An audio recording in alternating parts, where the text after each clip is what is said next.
दोस्तों, अमरीकी साम्राज्यवाद और उसके गुर्गों की तानाशाही के खिलाफ आज यमन और ईरान एक फौलादी दीवार बनकर खड़े।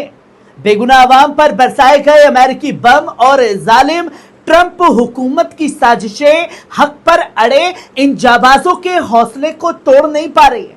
यमन की पाकिज़ा सरजमीन और ईरान के पाकिज़ा खून का इत्तेहाद अब अमेरिका के जुल्म की ईंट से ईंट बजाने के लिए पूरी तरह तैयार है। जहां 6 बड़ी खबरें इस रिपोर्ट में आप लोगों के सामने होंगी।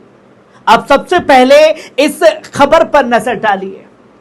यमन के गैरतमंद अवाम और हूती मुजाहिदीन पर अमेरिकी जुल्म का काला सच अब पूरी दुनिया के सामने आ चुका है।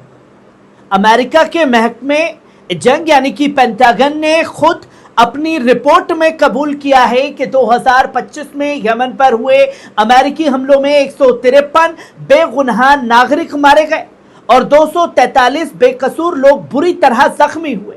ये महज सरकारी आंकड़े नहीं है, जबकि असलियत इससे कहीं ज्यादा खौफनाक और दर्दनाक है। डोनाल्ड ट्रंप के इशारे पर अमेरिकी फौज ने यमन की सरजमीन को अपना निशाना बनाया।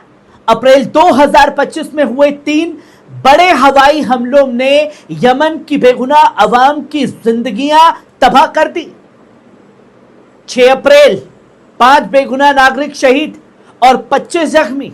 17 अप्रैल रास ईसा पोर्ट अमेरिकी बमबारी ने तबाही मचाई, जिसमें 80 बेकसूर लोग मारे गए, 171 लोग जख्मी हुए। 28 अप्रैल सादा के करीब हुए हमले में 68 नागरिकों की जान गई और 47 लोग बुरी तरह झुलस गए। यमन के हूती अवाम जो अपनी जमीन और उसूलों की हिफाजत के लिए अमेरिकी साम्राज्यवाद के आगे डट कर खड़े हैं, उन्हें दबाने के लिए ट्रंप सरकार ने बेकसूर नागरिकों को निशाना बनाया। इतना बड़ा जुल्म के बाद भी अमेरिकी अफसरान ने अपनी आंखों पर पट्टी बांध रखी है। उसने खुद माना कि उन्होंने जमीन पर जाकर कोई जांच नहीं की। और अब कहां हैं वो लोग? यमन पर, ईरान पर या गजा या लबनान पर हमले होते हैं तो बार बार जंग के पहले दिन से ही मैं आप लोगों को बता रहा हूं, जब गजा की जंग शुरू हुई थी, इजराइल अमेरिका यह दावा करते रहे कि भैया हमने गजा में हमास के लड़ाकों को खत्म कर दिया, पर हमास के लड़ाकों को नहीं, आम अवाम को निशाना बनाया गया। यही लेबनान में हुआ, यही ईरान में हुआ कि हमने ईरानी फौजी ठिकानों को तबाह कर दिया। इतने फौजी जो हैं वो मारे गए और लोग ताली बजाने लगे। कुछ मोहब्बत करने वाले मुसलमान जो इजराइल और अमेरिका के दावों को सच मानते, ईरान से नफरत करते हैं और रात को गंजेड़ी नशेड़ी की तरह हुक्का बार में हुक्का पीते हुए नंगा नाच देखते हैं, आज कहां है? उनका बाप और बाप का बाप ये मान रहा है कि बेकसूर लोग मारे गए थे। वही आप ये दूसरी खबर देखिए। खित्ते ने किसी से दुश्मनी नहीं, तुर्की का एक पैगाम है। दोस्तों, एर्दोगान ने अपने नजरिए को बयान करते हुए कहा कि हमारी कोशिश और सोच ये है कि आने वाले वक्त में अगर मुमकिन हो सके तो इस इलाके के तमाम मुल्कों को एक ही प्लेटफॉर्म पर एक साथ लाया जाए। उन्होंने अमली तौर पर दुनिया को यह भरोसा दिलाया कि ये मक्का पैक्ट किसी भी मुल्क के खिलाफ कोई साजिश या अक़दाम नहीं है। इसका अकेला मकसद खित्ते में अमनो अमान, पायदार तरक्की और यहाँ के अवाम की खुशहाली और बेहतरी को बढ़ावा देना है। एर्दोगान की इस बात पर तालियां होनी चाहिए, कोई निंदा नहीं की है। ये कहा है कि तरक्की में होना चाहिए। तब कहां मर गए थे और कहां सांप सूंघ गया था जब ये हमले गजा के अंदर हो रहे थे? वहीं आप ये अगली खबर देखिए। मिडिल ईस्ट की सियासत से बेहद चौंकाने वाली खबर सामने आ रही है। सऊदी अरब ने पाकिस्तान और तुर्की के साथ बने नए मक्का डिफेंस पैक्ट में मिस्र की एंट्री पर रोक लगा दी है। सऊदी अरब से जुड़े जराये का कहना है कि रियाज अब अब्दुल फताह अल सीसी की अगुवाई वाले मिस्र को एक गैर भरोसेमंद और इमदाद पर चलने वाला मुल्क मानता है। सऊदी हुकूमत का मानना है कि फौजी और रणनीतिक एतबार से मिस्र की अहमियत अब बेहद कम हो चुकी है और यही वजह है कि सऊदी अरब ने इस बड़े फौजी इत्तेहाद में मिस्र को शामिल करने का फैसला लिया और पाकिस्तान व तुर्की जैसे मजबूत मुल्कों के साथ आगे बढ़ने की तरजीह दी।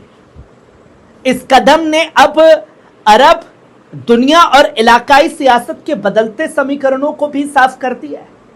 वहीं आप अब ये अगली खबर देखिए, IRGC कमांडर का अमेरिका को करारा जवाब। ईरान के पासदाराना इनकलाब यानी IRGC के कमांडर ने अमेरिकी न्यूज नेटवर्क PBC को दिए एक इंटरव्यू में अमेरिका और इजराइल को सख्त चेतावनी दी है। उन्होंने साफ लहजे में कहा कि हमारी फौजी ताकत का अंदाजा लगाना दुश्मनों की बहुत बड़ी भूल है। कमांडर ने कहा कि अमेरिका और इजराइल हमेशा हमारी मिसाइलों की गिनती करने की कोशिश करते हैं। सच तो यह है कि जितने मिसाइल हम एक दिन में दागते हैं उससे कहीं ज्यादा मिसाइलें हम रोजाना बनाते हैं। इतने बड़े मुल्क में हम जहां चाहे वहां मिसाइल तैयार कर सकते हैं। दुश्मन को सीधी धमकी देते हुए पैगाम दिया कि अमेरिका इस मुगालते में ना रहे कि हमारी ताकत खत्म हो जाएगी या हम खत्म हो जाएंगे। अगर ये जंग सालों साल भी चली तो हम आखिरी दिन तक मिसाइलें दागते रहेंगे और अपनी सरजमीन का डिफेंस करेंगे, उसकी रक्षा करेंगे। और अब आप ये अगली खबर देखिए, खिराज अकीदत पेश की गई है, पाकिज़ा खून नहीं होती। ईरान की राजधानी तेहरान की सड़कों से एक बेहद खास और भावुक तस्वीर सामने आ रही है। अमेरिकी और सऊदी वहाबी आक्रामकता के खिलाफ अपनी जान कुर्बान करने वाले पॉपुलर मोबिलाइजेशन फोर्स के जाबाजों के पोस्टर तेहरान के हर कोने में लगाए गए हैं। इन पोस्टर्स और तस्वीर के जरिए सऊदी अमेरिकी जुल्म के खिलाफ जान देने वाले शहीदों की शहादत को याद किया जा रहा है। तेहरान के अवाम और जवानों ने इन पोस्टरों के नीचे एक बहुत ही गहरा पैगाम से भरा जुमला लिखा है, पाकिज़ा खून की कोई सरहद नहीं होती। ये सीधा पैगाम है अमेरिका और उसके साथी सऊदी अरब को। चाहे कितनी भी साजिशें रच लो, हक और सच के लिए लड़ने वालों का इत्तेहाद कभी खत्म नहीं होगा।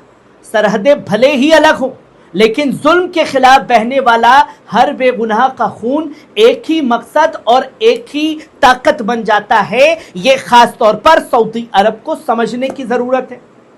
इसमें आपने मक्का पैक्ट का जिक्र देखा। मक्का पैक्ट के जरिए तुर्की, सऊदी, पाकिस्तान साथ आए, मिस्र को साइड रखा। पर यह इत्तेहाद पहले क्यों नहीं बना जब खुद मुस्लिम मुल्कों के ऊपर जुल्म ढाए जा रहे थे?